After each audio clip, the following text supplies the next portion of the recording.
it in their hand. From the magician's point of view, of course, that's what you're seeing. So let's take a look at that now in slow-mo. From here, we're going to ask for their hand. We need to transfer the wallet to ask for their hand here. That's the peak opened over there. And then as we're going to take the wallet, we close it up and put it into their hand. Now, you may have noticed that I used my pinky.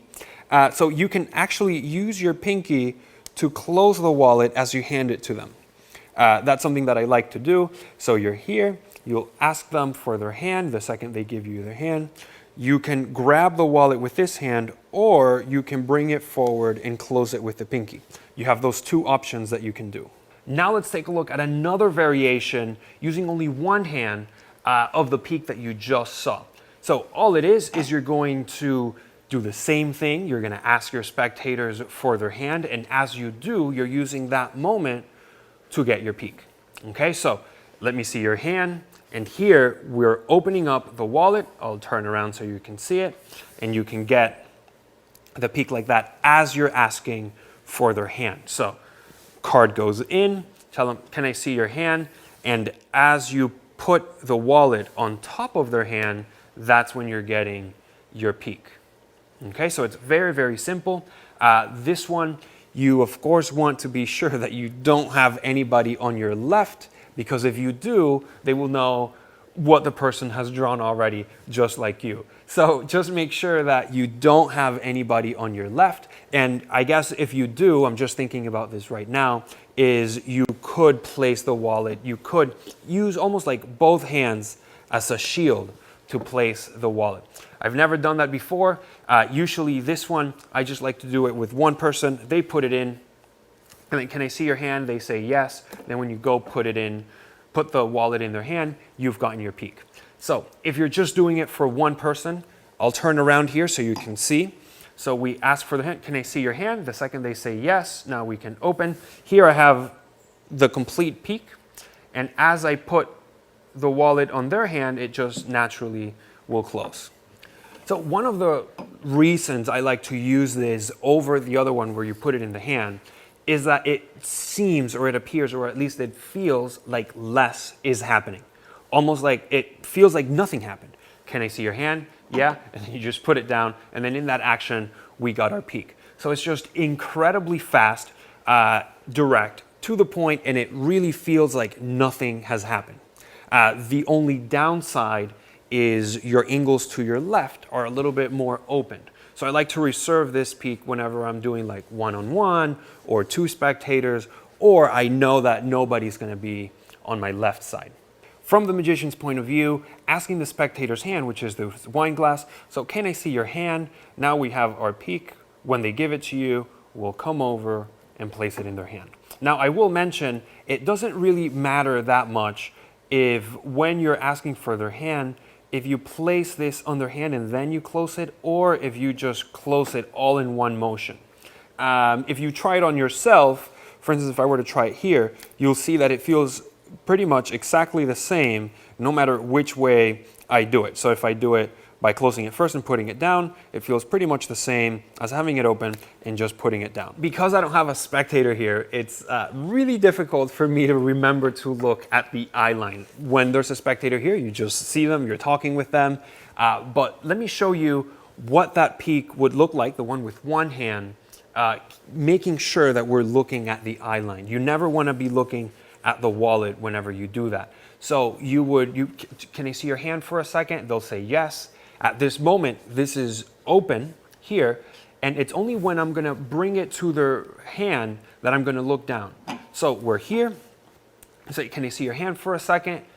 They say yes, and then you just put it on their hand, and when you put it in their hand, that's when you get your peak. Okay? So this whole time, from exposed view, it would look like this. We're looking at them and say, can I see your hand for a second? They'll say yes. When they put it down, we go like that, and we're set. So just keep an eye on your eye line and on your spectator's eyes, and be aware of when it is that you're getting your peak. You want to get your peak during the moment that it makes sense. right? So if I were to do this, can I see your hand? It doesn't make sense that I'm looking here because I'm talking about their hand. So the thought and the action, they don't match, and so it's just gonna feel weird. So whenever you are getting your peak, just know that it's 100% fully motivated. If you're asking for the hand, let me see your hand. You can look at their hands because you're talking about their hands, right? And it's only when you're gonna put it in their hand to hold that it makes sense that you look, because you have to know where to place it. So because you have to look, the peak will go by completely unnoticed.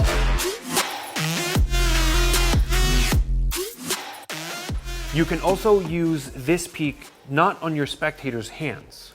You can also do the same exact thing, but just placing it on the table. And there's a few little different motivations that you can use here. For instance, if we were to have, let's say, a bill on the table, right? You can go place it, and as you move the bill away, you get your peak.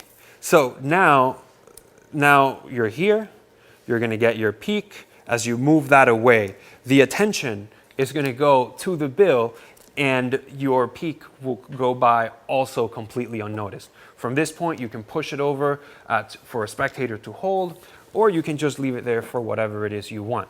But once again, you don't even need to have something on the table. That's just an extra little piece of misdirection for you to get away with your peak. But really, you can just have absolutely nothing and say, you know what, we're gonna place the wallet right there, and then you get your peak at that moment. So just like that, by placing it on the table. Again, with the angles, you're going to be obviously placing this down. Now, it depends at what moment of this wrist turn you open up your wallet that your angles will start to change, okay? So if you notice the wrist is moving here, if my spectator is right in front of me, I can immediately open it and start to get that peak. But if I have spectators on my left side, right, at an angle like this, 45 degrees, so then you just want to make sure that this part of your credit card, once your spectators can see this credit card, you are safe to open up the wallet. They will not be able to see. If your spectators cannot see this topmost credit card, you will most likely flash. Now, it also goes without saying, if you do have the object there and you're going to place it down, this motion, the eyes will try to follow that object, whatever it is, and it could even be the glass. It doesn't have to be this, so you just do this, and now the attention goes there, not here. But you've already gotten your peak. Now that we have the wallet on the table, let me tell you about another peak that you can do once the wallet is on the table. So we have the wallet here. Oh, and for this one, we'll use the clip. So we're gonna take the clip, we'll put a card or a few cards right under there.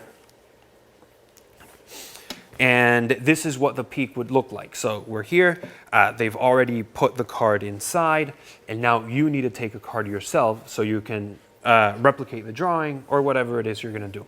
So you just grab the wallet, you take one of the cards, and that's the peak. Okay, so very, very simple, super easy, and this one is another one of my absolute favorites. So what we're gonna do is we're actually going to use this, their card as the handle to open the peak and to give it to you. So from exposed view, it's gonna look like this. We're just gonna grab the wallet. Notice how I'm grabbing it. I'm using my index finger to contact the top of that business card. So grab it, I'm gonna turn it over, and I'm gonna use that to open up the window and give me that peak. At the same time, I'm going to be grabbing one of those business cards. Now, I know you can't see me grabbing the business card, so I will turn like this so you can see it.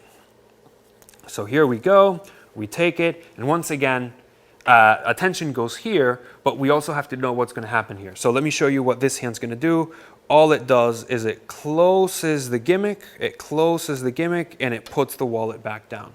And it should happen in an instant. So we're here, we open it, and it comes back down. Okay? Now, for this one, it goes without saying, you do need to use your clip. Okay? Because you have to pull the card out from the bottom of the wallet, which means you can't put your business cards up here, because it wouldn't, I mean, I guess it would make sense if you pull it like this, but not too much. So I recommend only doing this peek if you're going to be using the clip, and all you do is you take the card like this, attention goes here as this goes back down. We never look back at the wallet because it's not important. Okay? Now let me show you another little variation that you can do with the same peek. So let's say for some reason you don't want to use your index finger. Maybe you're like, I don't want to use my index finger to get a peek. I want to use my thumb. So let me show you how you can use your thumb to get the same peek. Okay, it looks just like this. Now I'll put my index finger at the top so you can see, but now I just used the thumb. Now you might be asking yourself, what thumb did you use? Because it wasn't that one, it was this one. So it's very, very simple. Let me show you what's the best angle, I think from here.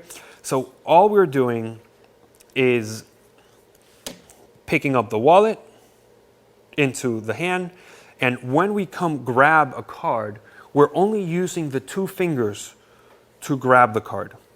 Only the two fingers, because the thumb of your right hand is going to pry open the wallet or the little peek section as you pull out your card. Okay, so we're here, we're gonna pick it up, the thumb is gonna open it, as you can see, and that's gonna grab the card. So you really only need to use the thumb to open up. Let me show you like this, so you can see. You only really need to use the thumb for a split second, and then you can go and continue to grab the card. So the thumb will come, open it for just a split second, and then you'll take the card out.